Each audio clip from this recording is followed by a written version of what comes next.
Everything with Jericho was not the worst booked stuff on the show because that came up next. They actually did something right for once and got a guy over that had not been seen before their television. Wardlow is the only guy. Think about this. Is this the only guy that was never seen on anybody's television before that they've got that actually is making a difference and could make a difference and is getting the response of a main event fucking level guy? In the last several months, it has been clear that Wardlow was a guy they could have as their biggest homegrown babyface star by far. Yeah. I mean, MJF had been on MLW TV, but Wardlow had not been on anything. They debut him and he gets over, and they can't be having that shit. So now that MJF is not around to smell test this shit, they're going to kill Wardlow.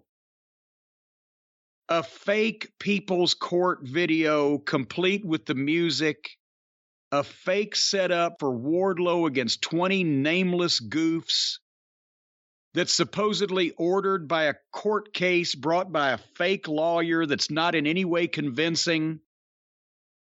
Whoever's idea any of this was should be fired after Wardlow beats the shit out of them because they're fucking this guy's career up. And he's their biggest, if not only, success story so far. So after the goofy fake People's Court video, here comes Wardlow.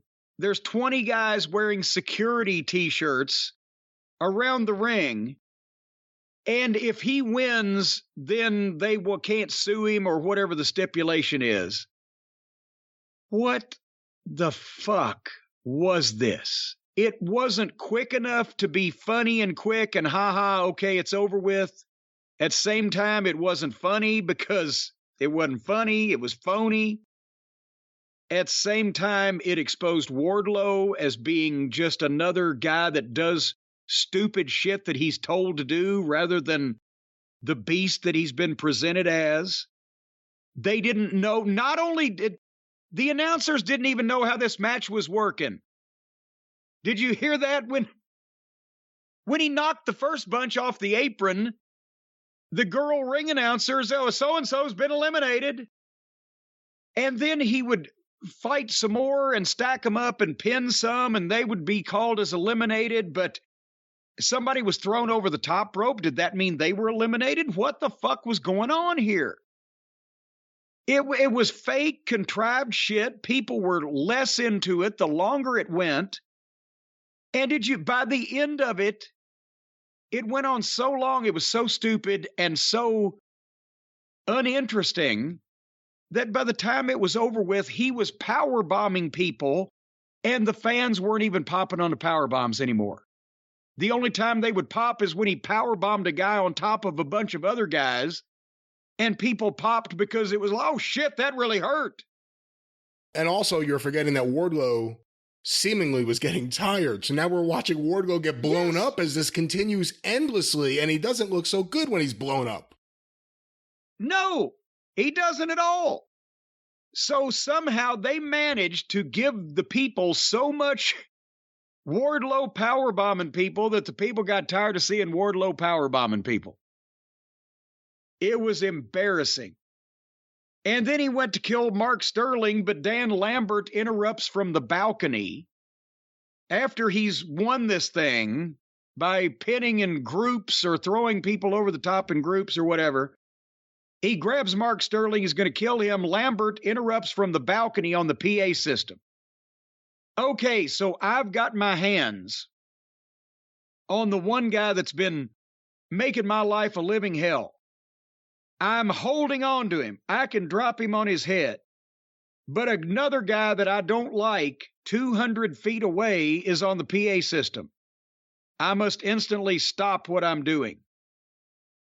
And then Lambert tells Wardlow that Matt Hughes and Tyrone Woodley, two former UFC champions, are at ringside waiting to attack Wardlow. And Lambert says basically, so get him, boys.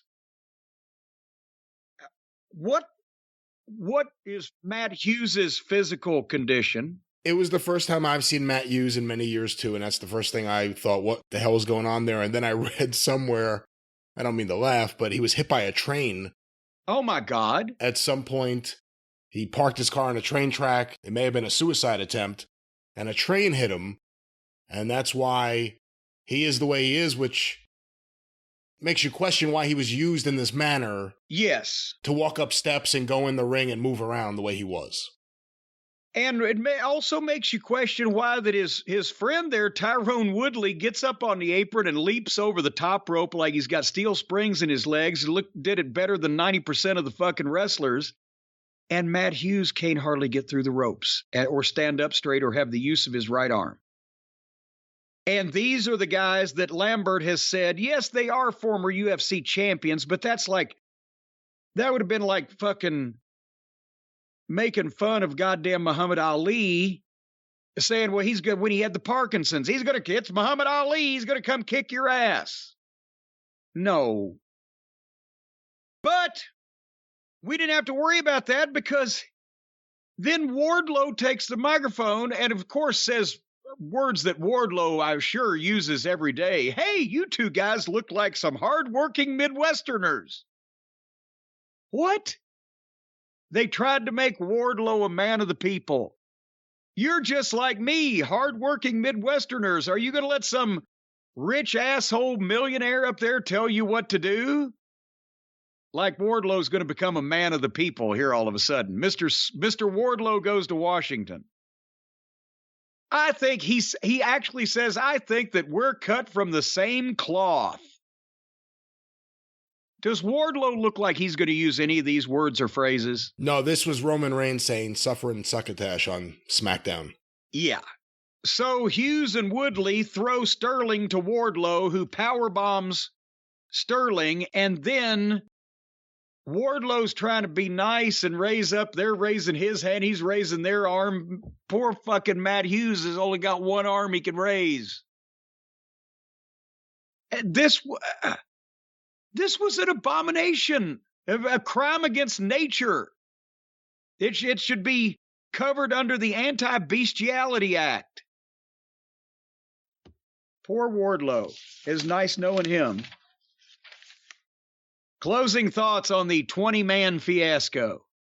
The match, the angle, whatever you want to call it, was awful. It made him look terrible. They had an opportunity coming out of the MJF match to book him strong, and they haven't. He should have went right over Scorpio Sky. We could have bypassed all of this. He looked bad in there after a while because how could you not after... He powerbombed so many of these guys, and some of them look like they didn't even know how to go up properly. Well, no, because it's all a bunch of fucking job guys and outlaw guys, and they're running straight into, while he's got one, the other one will run straight into a clothesline by running 2 feet to the side of him so he can stick his arm out. And it was all obviously phony. And the other thought I had is I wish the Midnight Express and Jim Cornette were there to do some kind of angle where they crush his larynx. Because Wardlow should never be on the microphone ever again. I'm sorry.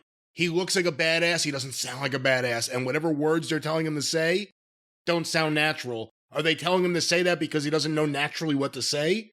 I don't know, but I don't think he does himself any favors when he talks. No, that's the problem. Not only the tone and the delivery and the verbiage, he sounds like some fucking nerd that would be sitting playing a video game on his computer instead of this big 200 and something pound beast powerbombing everybody in his path. You look like hard-working Midwesterners to me. What was that line? That's such a weird line to give him.